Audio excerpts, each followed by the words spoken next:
నమస్కారం అండి. నా పేరు డాక్టర్ జీ పృథ్వీ.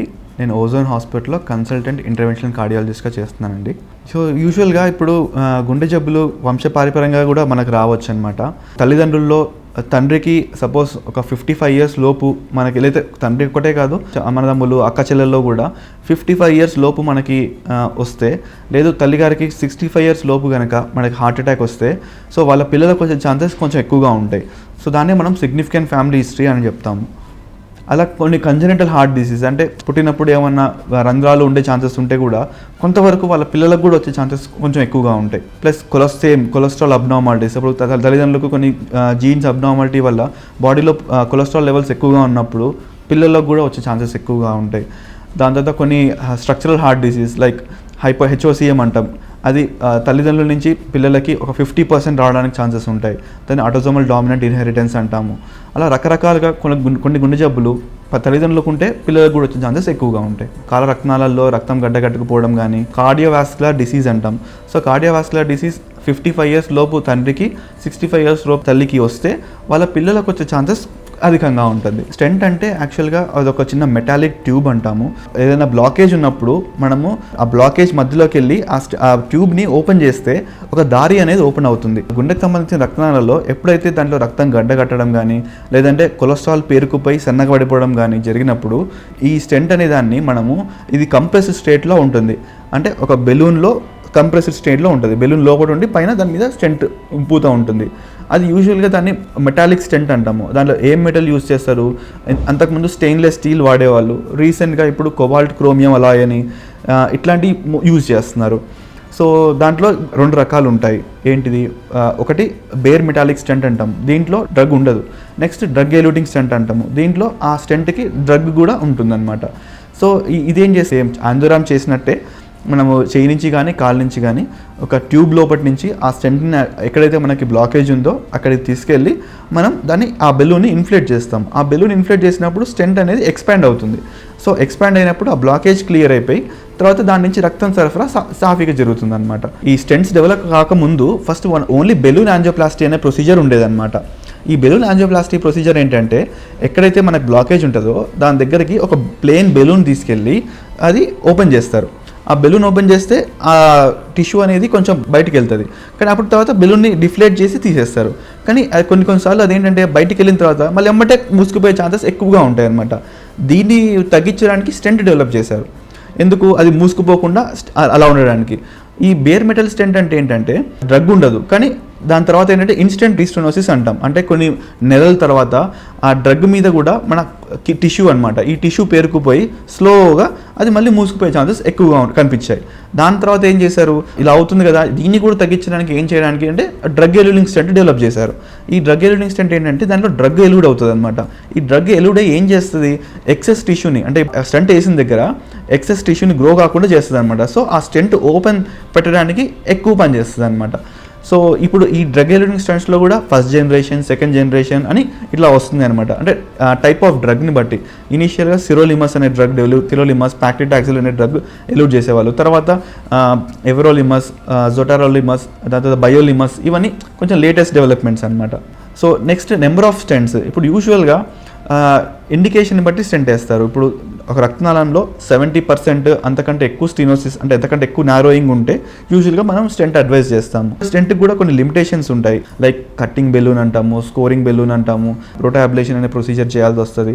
రీసెంట్గా ఇంట్రావాస్కులర్ లిథోట్రిప్సీ అని ఇంకోటి వచ్చింది, లేదా ప్లేక్ మాడిఫికేషన్ ఇంకో బెలూన్ వస్తుంది, OPNNC బెలూన్ అని వచ్చింది, OPNNC అని. సో ఇవన్నీ కూడా పరికరాలు. 3 రక్తనాళాలు ఉంటాయండి, పెద్ద రక్తనాళాలు గుండెకి సంబంధించిన దాంట్లో సపోజ్ 3 రక్తకణాల్లో డిఫ్యూజ్ డిసీజ్ అంటే 40 mm కంటే ఎక్కువ డిసీజ్గా ఉండి క్లియర్ ఏరియా లేకుండా 3 వెసల్స్ డిఫ్యూజ్గా డిసీజ్ అయినప్పుడు మనం స్టెంట్ వేయలేం. డిస్క్రీట్ లీజన్స్ ఉన్నప్పుడు మనము 2, 3, కొంతమందికి 4 స్టెంట్లు అట్లాంటిది కూడా వేయొచ్చు అనమాట. కొంతమంది ఏమనుకుంటారంటే కంపల్సరీ బైపాస్ ఆపరేషన్ అని అనుకుంటారు, కానీ అలాంటిది కరెక్ట్ కాదు. ఎందుకంటే మనకి లీజన్ ఎంత సైజులో ఉంది, దాని తర్వాత ఎక్కడ ఉంది, దాని అటు ఇటు మనకి స్టెంట్ నార్మల్ సెగ్మెంట్ ఉందా లేదా, దాన్ని బట్టి మనం స్టెంట్ వేయగలుగుతామా లేదా అని ఉంటుంది అనమాట. సో యూజువల్గా 4-5 స్టెంట్స్ కూడా అవసరం పడితే దాని లీజన్స్ బట్టి మనం వేయొచ్చు. సో ఇది రెండు విధాలుగా కరెక్టే, ఎందుకంటే ఇప్పుడు స్టెంట్ మీద డిపెండెంటే ఉంటుంది, పేషెంట్ మీద కూడా డిపెండెంట్ ఉంటుంది. సో మనం ఏ స్టెంట్ యూజ్ చేసాము, దాని తర్వాత ప్రొసీజర్ చేసేటప్పుడు మనము కరెక్ట్గా దాన్ని స్టెంట్ డిప్లాయ్ చేసామా లేదా, దానికి సంబంధించిన స్టెంట్ అనేది లీజన్లోనే పడిందా లేకపోతే లీజన్ మధ్యలోనే కవర్ చేసిందా అనే దాన్ని బట్టి కూడా ఉంటుంది. సో సపోజ్ ఒక పేషెంట్కి 30 mm లీజన్ ఉందనుకోండి, సపోజ్ మనం 28 mm స్టెంటే వేసామనుకోండి, సో మొత్తం లీజన్ కవర్ అవ్వదు. సో అలాంటప్పుడు ఆ స్టెంట్ మూసుకుపోయే ఛాన్సెస్ చాలా ఎక్కువగా ఉంటాయి. సో ఇది మనం ప్రొసీజర్ రిలేటెడ్ అంటాం. దాని తర్వాత మన పేషెంట్ రిలేటెడ్ ఏంటిది, సో పేషెంట్ మనం చెప్పినట్టు మెడిసిన్స్ వాడుకోవాలి, దాని తర్వాత చెప్పినట్టు లైఫ్ స్టైల్ మోడిఫికేషన్ చేసుకోవాలి, ఆహారంలో తేడాలు తెచ్చుకోవాలి, డైలీ ఎక్సర్సైజ్ చేయాలి, స్మోకింగ్ డ్రింకింగ్ ఆపేయాలి, బీపీ షుగర్ ఉంటే కంట్రోల్లో పెట్టుకోవాలి. ఇవన్నీ చేస్తూ అన్ని కరెక్ట్ పాటిస్తే మనం స్టెంట్ లైఫ్ అనేది పెంచుకోగలుగుతాం. దీంతోపాటు మనం కొలెస్ట్రాల్ టెస్ట్ చేయించుకొని కరెక్ట్ లెవెల్స్ వాడుకోవాలి, అదే డోసేజ్ అడ్జస్ట్ చేసుకుంటూ ఉండాలి. సో ఇవన్నీ డిపెండ్స్ అనమాట. సో స్టెంట్ లైఫ్ అనేది ప్రొసీజర్ చేసినప్పుడు ఎంత పర్ఫెక్ట్గా మనం ప్రొసీజర్ చేసాము, దాని తర్వాత ప్రొసీజర్ తర్వాత మనం ఎంత కరెక్ట్గా టాబ్లెట్స్ వాడాము, దాని తర్వాత మన లైఫ్ స్టైల్ ఎలా మార్చుకున్నాము, దాని తర్వాత మనం స్మోకింగ్ డ్రింకింగ్ ఆపేసామా లేదా, బీపీ షుగర్ కంట్రోల్లో పెట్టుకున్నామా లేదా, వీటన్నిటి మీద డిపెండ్ అవుతుంది. కొంతమందికి ఇవన్నీ చేస్తే ఈవెన్ 20-30 సంవత్సరాలు కూడా ప్రాబ్లం రాకపోవచ్చు. కొన్నిసార్లు మనకి బాడీ తత్వం వల్ల కూడా బ్లాక్ అయ్యే ఛాన్సెస్ ఉంటాయి. కొంతమందికి ఈవెన్ సపోజ్ స్టెంట్ వేసిన నెక్స్ట్ ఫ్యూ అవర్స్ అంటే 24 గంటల లోపే కూడా బ్లాక్ అయిపోవచ్చు. ఎందుకు అంటే దానికి స్టెంట్ అలర్జిక్ రియాక్షన్ రావచ్చు, వాళ్ళకి హైపర్ సెన్సిటివిటీ రియాక్షన్ అంటాం. అలాంటప్పుడు కొన్ని గంటల్లోనే రావచ్చు ప్రాబ్లం. సో చాలా రకాలు ఉంటాయి. కొంతమందికి లైఫ్ లాంగ్ ఉండొచ్చు, కొంతమందికి 20-30 సంవత్సరాలు ఉండొచ్చు, కొంతమందికి వితిన్ రోజుల్లో కూడా ప్రాబ్లం రావచ్చు. సో మన ప్రొసీజర్ రిలేటెడ్, పేషెంట్ రిలేటెడ్ ఈ రెండు ఫ్యాక్టర్స్ మీద డిపెండ్ అవుతుంది స్టెంట్ లైఫ్ అనేది. 2 కేసెస్ గురించి డిస్కస్ చేస్తాను. అవి మా హాస్పిటల్లో చేసామండి రీసెంట్గా. సో ఫస్ట్ పేషెంట్ వచ్చి ఒక 70 years మేల్ పేషెంట్. అంటే ఆ రోజు మార్నింగ్ నుంచి చెస్ట్ పెయిన్ అని చెప్పారు. తర్వాత ఒక లోకల్ హాస్పిటల్కి వెళ్ళారు. అక్కడ గ్యాస్ట్రిక్ ప్రాబ్లం అని చెప్పేసి ఒక ఇంజెక్షన్ తీసుకొని టెంపరీగా తగ్గిందని మళ్ళీ ఇంటికి వెళ్ళిపోయారు. మళ్ళీ సాయంత్రంకి వచ్చేసి చాలా సివియర్గా వచ్చేసి బాగా చెమటలు పట్టేసి ఆయాసపడుతుంటూ మా హాస్పిటల్కి వచ్చారు.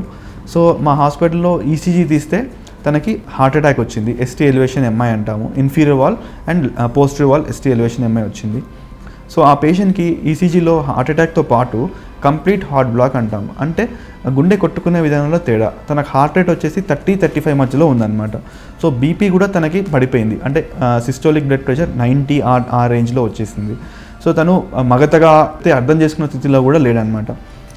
అతను already BP patient, sugar patient, కిడ్నీకి సంబంధించిన పేషెంట్. సో ఇలాంటి పేషెంట్ హై రిస్క్ పేషెంట్ అంటాం అనమాట.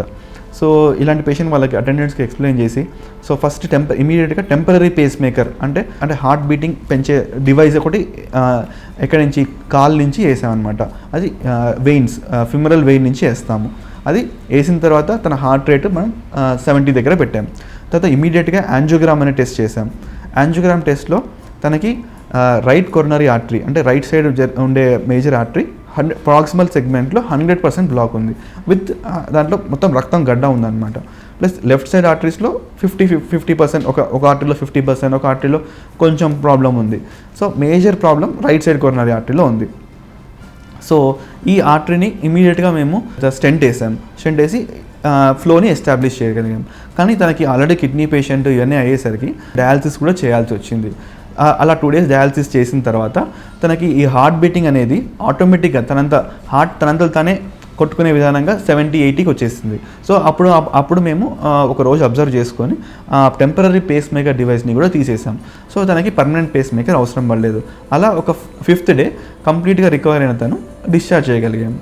సో ఇది ఒక డిఫికల్ట్ కేసు. ఇంకొక కేసు ఏంటంటే 50 years ఫీమేల్ పేషెంట్. తనకి వచ్చినప్పుడు తనకి హాస్పిటల్కి తీసుకొచ్చినప్పుడు ఎక్స్టెన్సివ్ యాంటీరియర్ వాల్ ఎంఐ అనమాట, అంటే మ్యాసివ్ హార్ట్ అటాక్ లాగా చెప్పాలి. దాంతోపాటు తనకి సివియర్ మైట్రల్ రీగజిటేషన్ ఉంది, అంటే ఒక వాల్వ్ బాగా లీక్ అయిపోయి తనకి బాగా ఆయాసం వచ్చేసి ఈవెన్ పడుకునే స్థితిలో కూడా లేదు, కంప్లీట్గా కూర్చుండిపోయి బాగా ఎక్కువసార్లు గాలి తీసుకోవడం అలా వచ్చేది. సో ఆ పేషెంట్కి మేము ఇమీడియట్గా ఈవెన్ ఆక్సిజన్తో కూడా సరిపోకపోయేసరికి వెంటిలేట్ చేయాల్సి వచ్చింది. ఇమీడియట్ వెంటిలేట్ చేసేసి తర్వాత తనకి ఐఏబిపి అంటే ఇంట్రాయోటిక్ బెలూన్ పంప్ అంటాము. సో ఈ ఐఏబిపి ఏంటంటే ఆ హార్ట్ ఫంక్షన్ని కొంచెం ఈజీ చేస్తుంది, అంటే వెంట్రికులర్ ఆఫ్టర్ లోడ్ని తగ్గిస్తుంది. సో నెక్స్ట్ కొరనరీస్ అంటే రక్తనాళాలు, గుండెకి సంబంధించిన రక్తనాళాల్లో బ్లడ్ ఫ్లోని ఇంప్రూవ్ చేయగలుగుతుంది అనమాట. ఆ డివైస్ పెట్టి దాని తర్వాత ఇమీడియట్గా యాంజియోగ్రామ్కి తీసుకెళ్ళి తనకి సేమ్ యాంజియోగ్రామ్ చేసినప్పుడు లెఫ్ట్ యాంటీరియర్ డిసెండింగ్ కొరోనరీ ఆర్టరీలో ప్రాక్సిమల్ సెగ్మెంట్లో 100% బ్లాక్ ఉంది అనమాట. సో సేమ్ అదే తనకి కూడా 2 స్టెంట్స్ అవసరం పడ్డాయి తనకి.